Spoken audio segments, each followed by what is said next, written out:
The morning wore a mourning veil, the grass was wet with grey.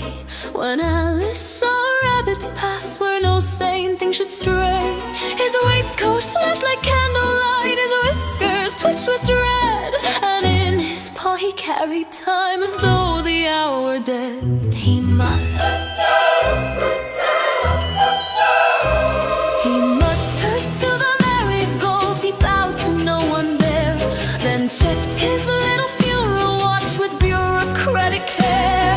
The daisies leaned like witnesses, the hedges held their breath, for something very late had come politely dressed as death.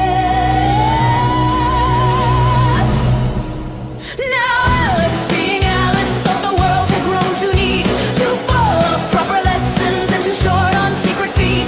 So when he slipped beneath the roots where daylight dared not go, she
black and white, and Alice stood where scents grew thin and shadows learned delight. Above her all the ordinary world closed like a lid. Below the dark began to sing, come see what dreaming did.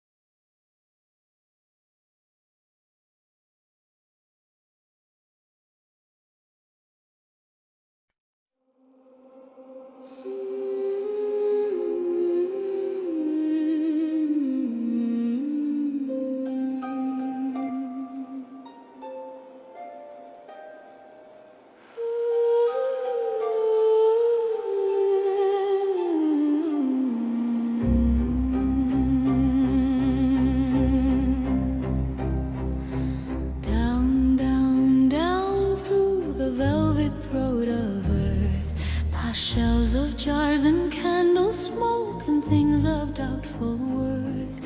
A marmalade moon went floating by without a thing to say, and Alice waved quite politely as the sky was packed away.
She landed in a hush so deep it rang beneath her skin. A hallway stretched before her with 1,000 ways within. Behind her all the falling clothes like curtains after bows. And somewhere time began to laugh. For Wonderland arose.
A golden key was winking from a table made of glass.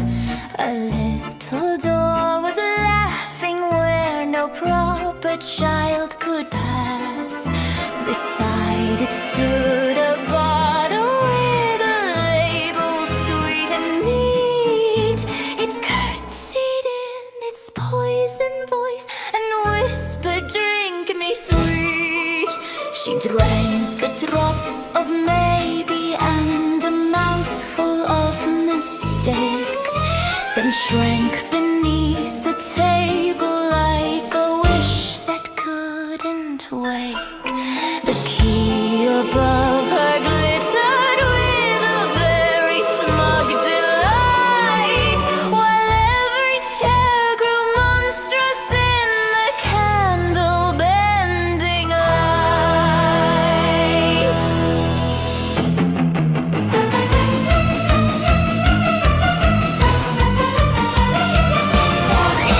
A cake appeared with sugared words arranged in perfect threats. So Alice took a little bite and learned what all can get.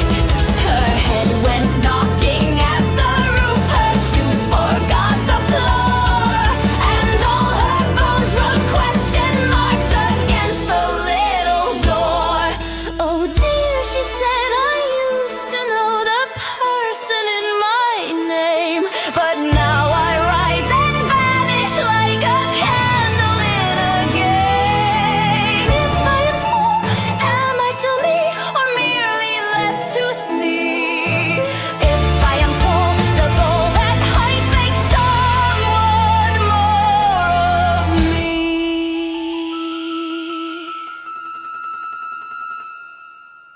Drink me down to a thimble of doubt. Keep me up till the stars tumble out. Measure the soul by neither inch nor crown, for Wonderland builds you by breaking you down. She folded up her certainty and tucked it in her sleeve, then cried a pool of silver tears she never meant to leave. The little door still waited there, half mercy and half art, while Wonderland took out its knife and carved a question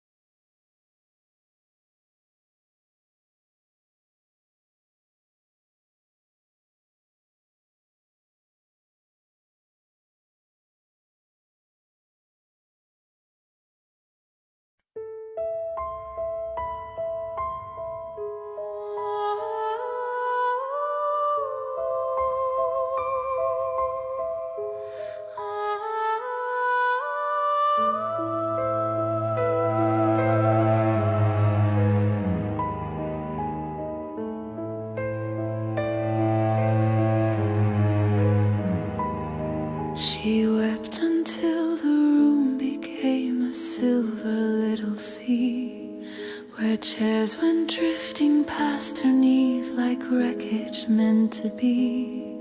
The bottle cake and golden key all blurred beneath the foam, and Alice found that sorrow too could make a place called home.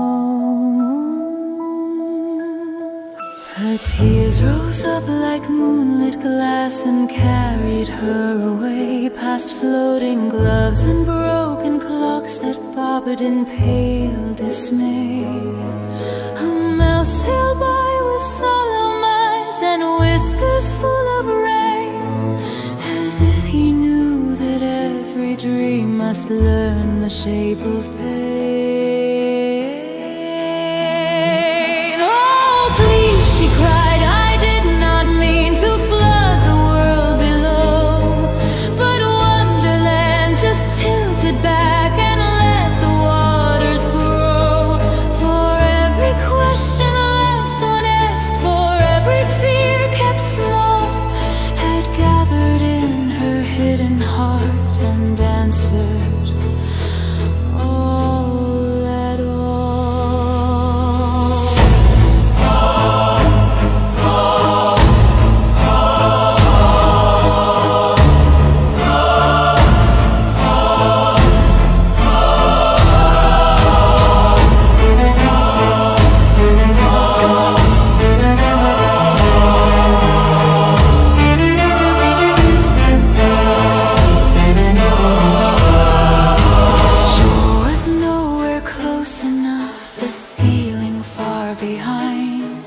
The girl who once was certain now had waves inside her mind.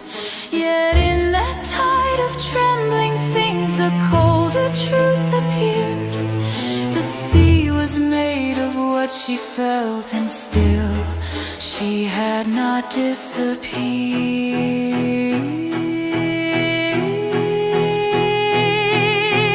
Rise, little sorrow, rise and sing.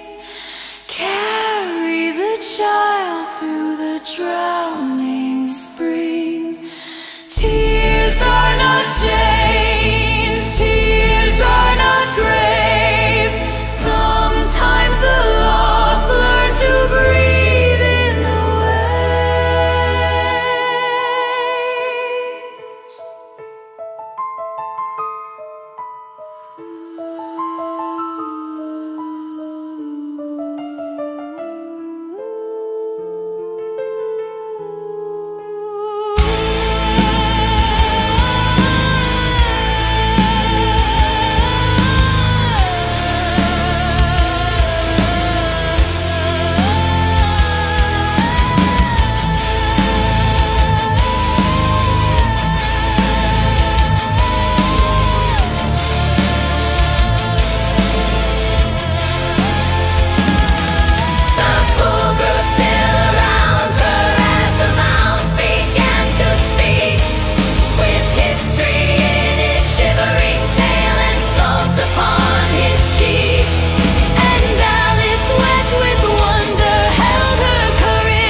Wonderland could open like a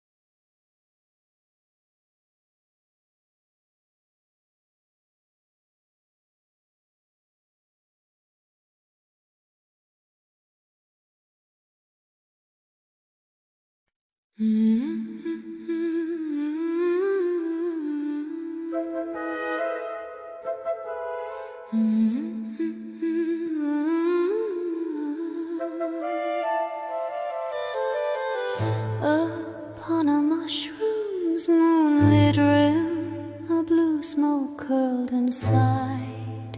A caterpillar watched the world with sleepy velvet pride. He drew a question from his pipe and let it drift askew, then looked at Alice through the haze and murmured, "Who are you?"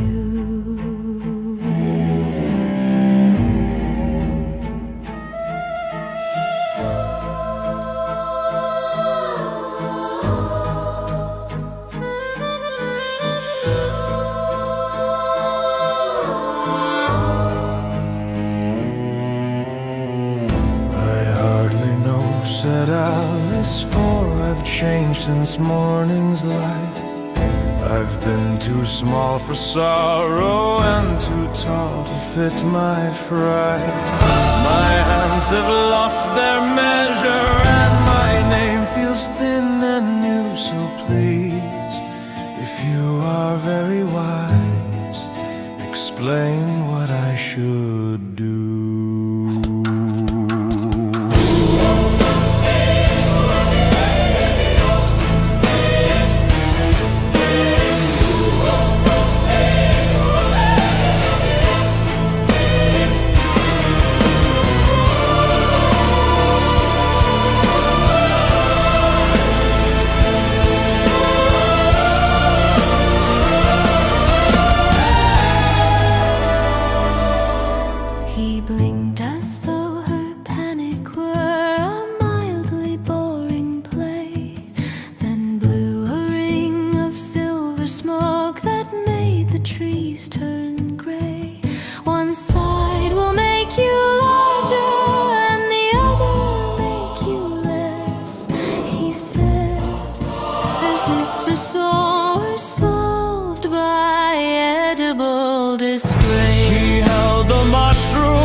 Who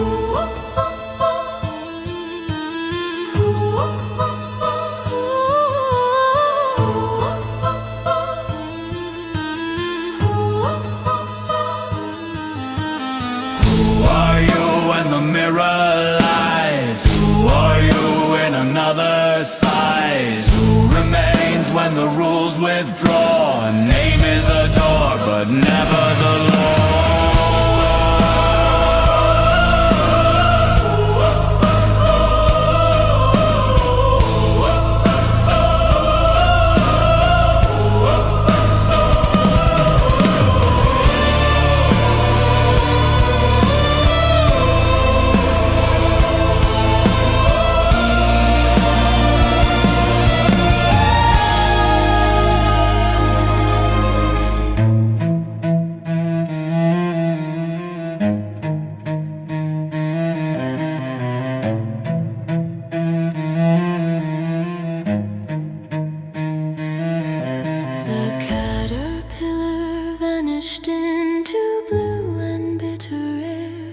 Leaving only riddles curled like ashes in her hair. And Alice broke the mushroom's edge with trembling, careful art, to learn which side would change her shape and which would change her heart.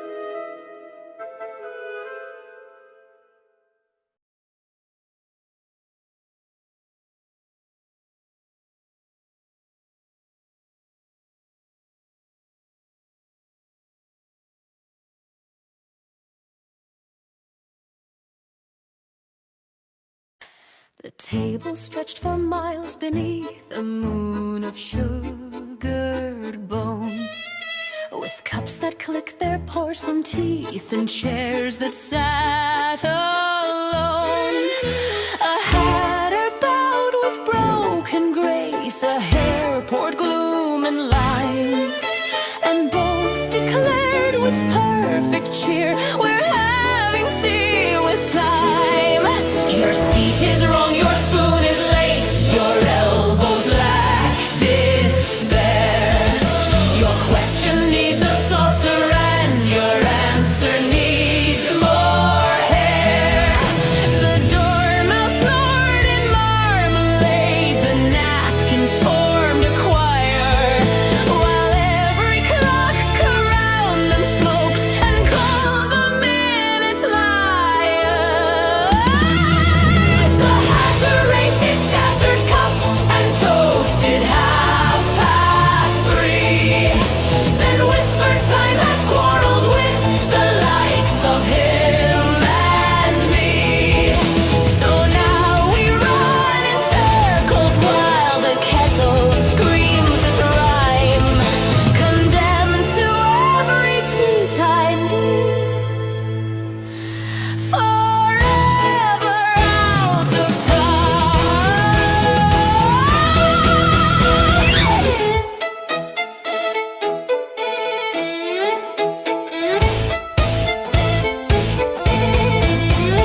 gone goes the rhyme. No one leaves tea at the end of time.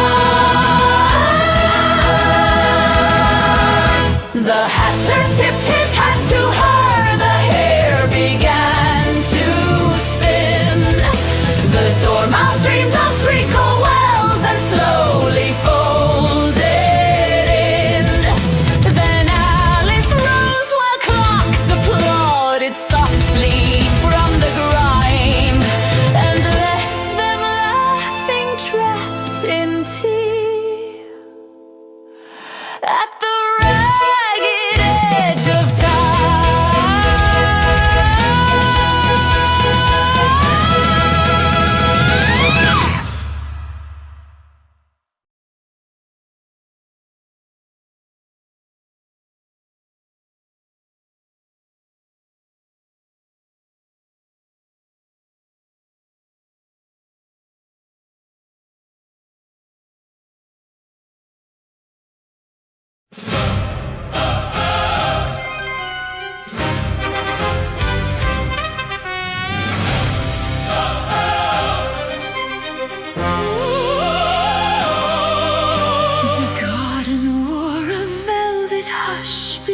the blood-red moon, where roses stood in guilty white and trembled out of tune. 3 gardeners with paper hands were shaking as they said, "The Queen will take our foolish heads. Quick, paint the roses red."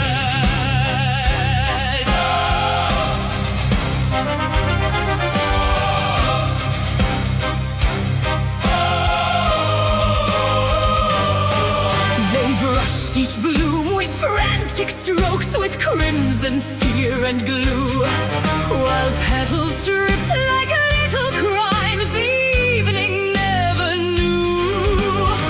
Alice asked what law could make a flower lose its head. They cried, the law is what she wants.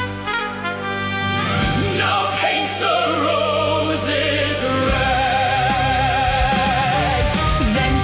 The cards marching rows, all flat and fierce and neat, with diamonds, clubs, and trembling hearts aligned beneath her feet. The air bent low before a voice that cracked the garden's breath, and every rosebud seemed to bow to her majesty of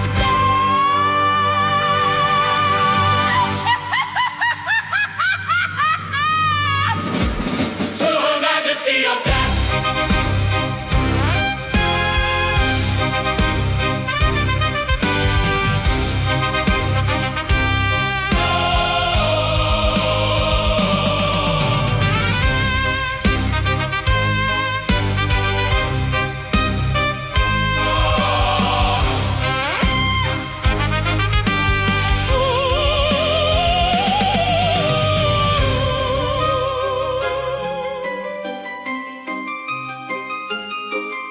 The Queen swept in with scarlet mouth and thunder in her gown. She pointed at the nervous sky and ordered stars struck down. Who stained my roses badly? Who left white among the red? The garden held its painted breath as she smiled and screamed, "Their heads!" Red for the crown, red for the crime, red for the law that changes with time, red for the fear where reason has fled. Bow to the Queen and paint the roses red.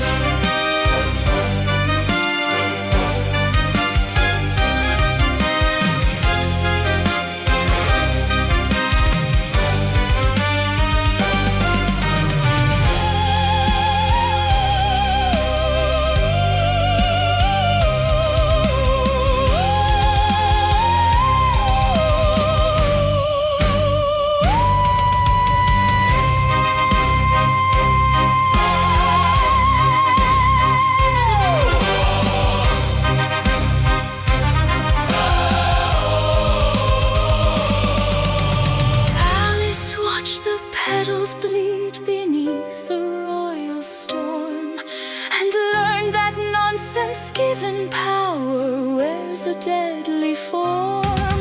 Yet in her pocket courage stirred, more stubborn, bright and clear, for even queens in paper crowns are thinner than they appear.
The king sat small inside his crown, the queen burned bright with dread, and every card in velvet rose was waiting for a head. They call the tart a sacred thing, they call the crumb a crime. They measured guilt with teaspoons and convicted half of time. The hatter spilled his nervous words, the dormouse screamed in court, while evidence grew longer late, and sense came up short.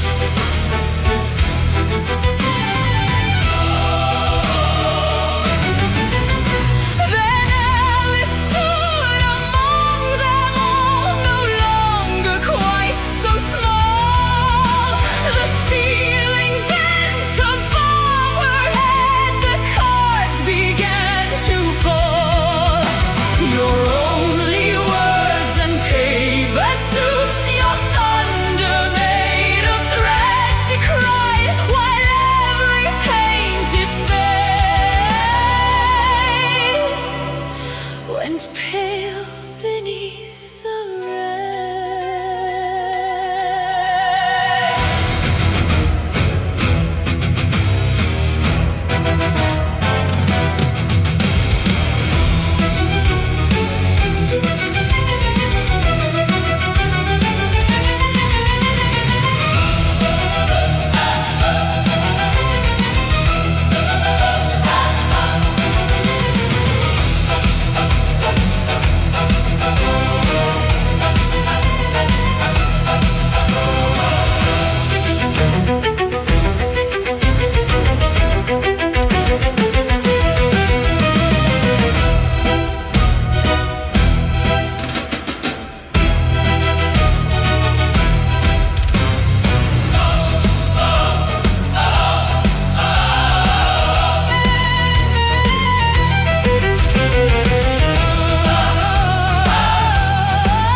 The queen screamed off with her head, but the sentence broke in two. The jurors dropped their ink-stained claws, the king forgot what kings should do. The cards flew up like startled birds, the moon split through the seam, and Alice raised her waking eyes against the dying dream. Wake, little witness, wake from the law, wake from the teeth in the velvet's jaw, wake from the crown that commanded your fear. The trial is over when you disappear. She opened to the morning with the grass against her head.